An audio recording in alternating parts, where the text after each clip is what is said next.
আর কয়টা টিকিট বাকি আছে হিসাবটা পরে বোঝায় দিও।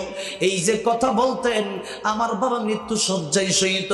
আহারে, নিজেদের সামনে বাপ জাহান্নামে চলে যাবে, হুজুর সইতে পারি না, বরদাস্ত করতে পারি না। যতই খারাপ হয় না কেন, জাহান্নামকে বড় বড় ভয় করি। আমার বাবা আমাদের চোখের সামনে জাহান্নামে যাবে না, বরদাস্ত করতে পারি না। হুজুর একটা আমল আমারে দিয়া দেন, কিছু শিখিয়ে দেন কিভাবে আমার বাপের জবান দিয়া কালিমা বের হবে।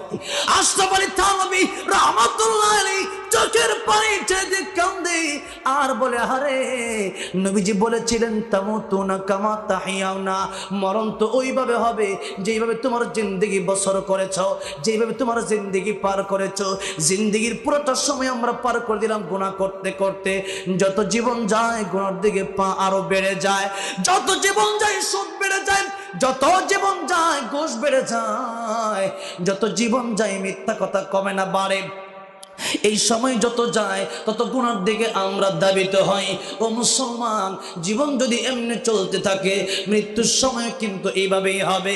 আমার আগে হুজুর যেই কথাটা বলে গিয়েছেন, জুনায়েদ হাবিব সাহেব বললেন যে বিড়ির সাথে সম্পর্ক থাকার কারণে মৃত্যুর সময় কালিমা নসিব হবে না।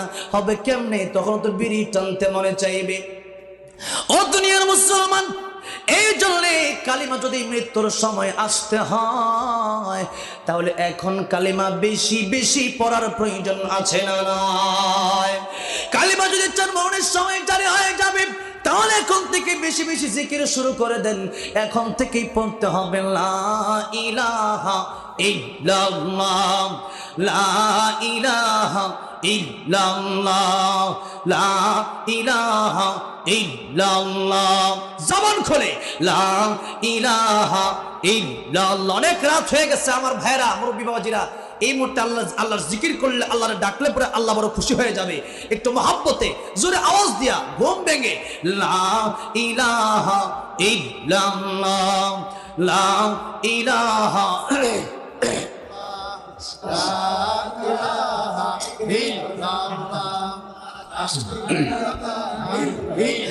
আসিয়া খেলে প্রেমের খেলা, ফেরাউন দেয় তার কত জ্বালা।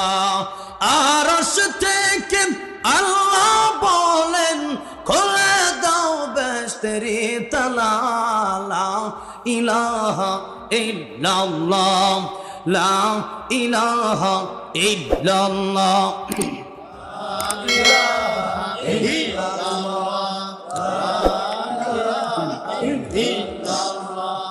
লা